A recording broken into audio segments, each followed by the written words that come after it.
Hey guys, it's BananaCooler back again. We're doing a live today. Just want to talk about some sports. We have the NBA and NHL Eastern Conference and Western Conference finals going on right now. Lots to talk about in the NFL. We have lots of stuff going on, so let's start it off. So, first of all, thanks everybody for all the likes and thanks for all the new subscribers. It's great to have so many people, liking and watching the content. So that's great. I just want to get into a few things. So we have the Mavericks, Timberwolves, Western Conference final in the NBA. And it's a bit shocking to me that Dallas is doing so well. They have Kyrie and Luka. And the Timberwolves were on a huge roll, and now they're down 0-2 in the series. It's interesting because neither team has a lot of playoff experience, like Kyrie does for sure, but Luka doesn't. But those two guys have been playing great.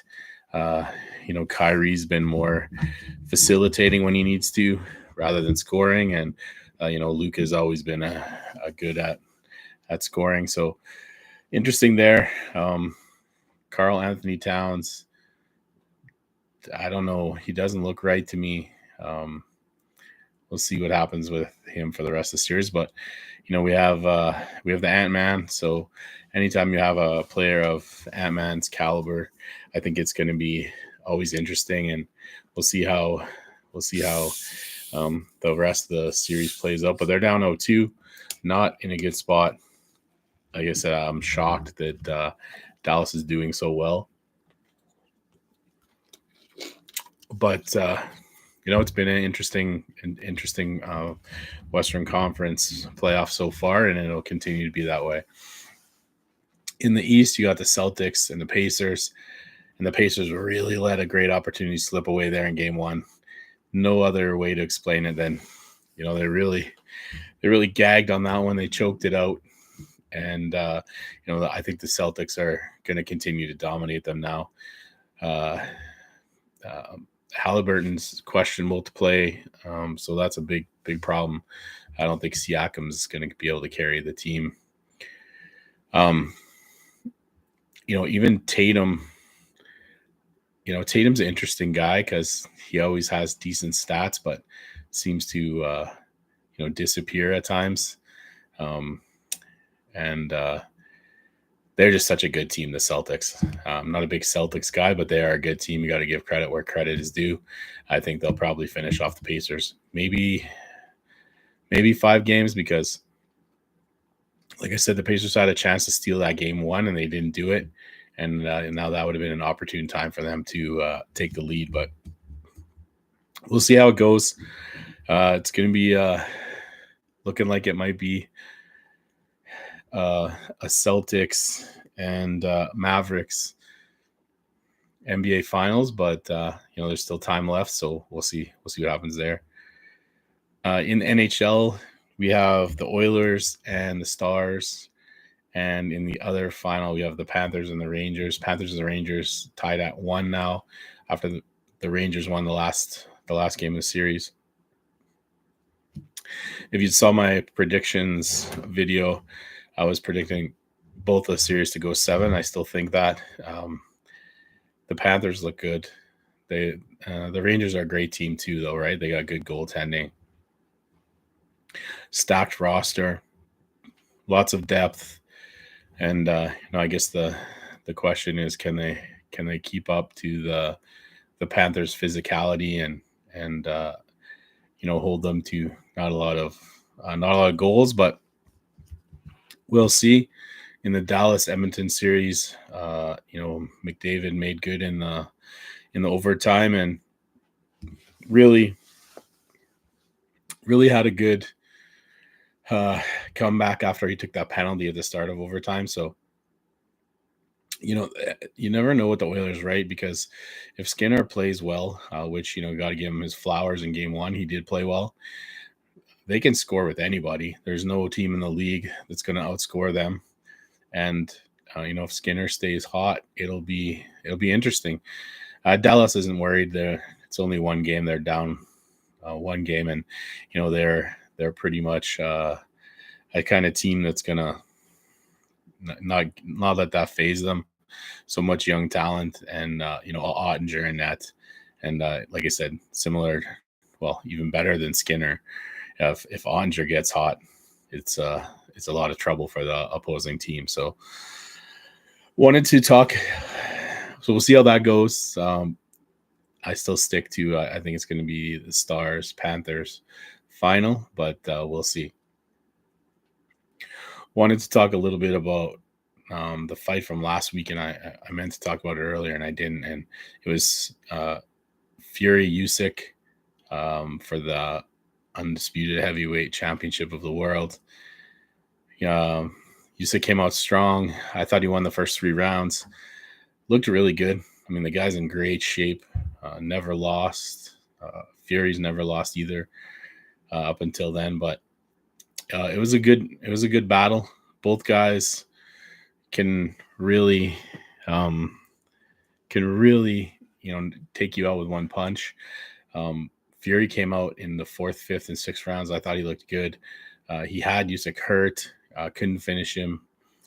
Then the 7th was kind of up and down, could go either way. And then after that, Usyk rocked him, and Fury was stumbling all over the ring, and got the benefit of the referee jumping in and giving him a standing 8 count.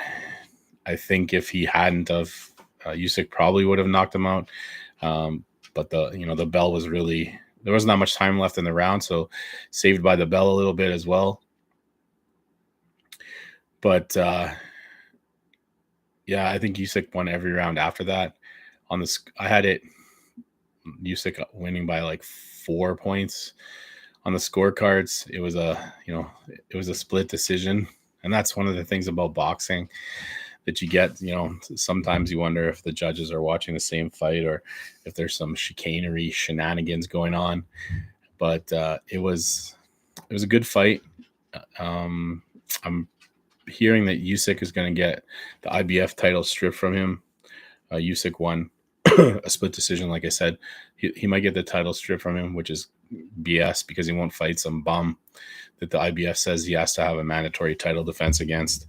There was a rematch clause in the contract, so Fury definitely wants to fight again. And if you look at boxing history through the years, I think this one might be a trilogy. So we'll see how it goes. Obviously, if Usyk wins the next one, we probably won't see a third fight unless it's really, really close again. But you got to give it to Fury, man. Like he doesn't look like he's doing a lot in the ring. He doesn't look like he's putting in a lot of effort. He's kind of got a unique body type for a heavyweight boxer. He looks like he's not in great shape, but he went 12 rounds. Like I said, he had him hurt.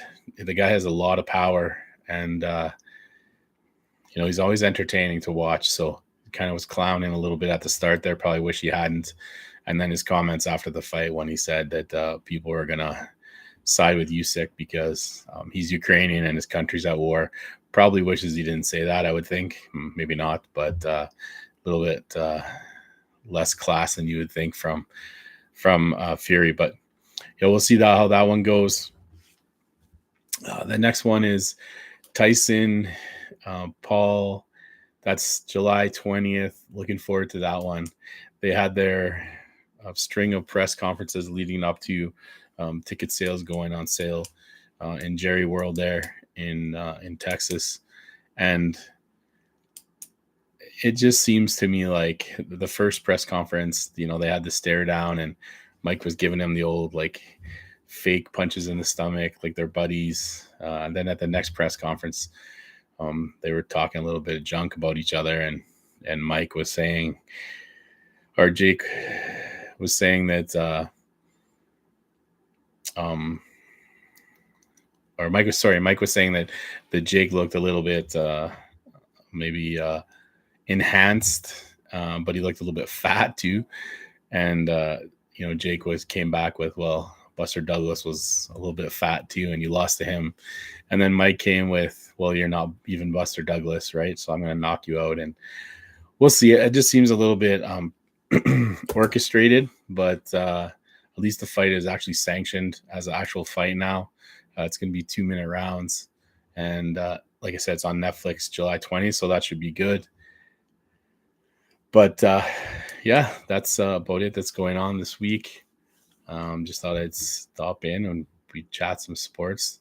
Leave your comments, suggestions, subscribe, tell a friend, and we'll talk to you guys later. Take care.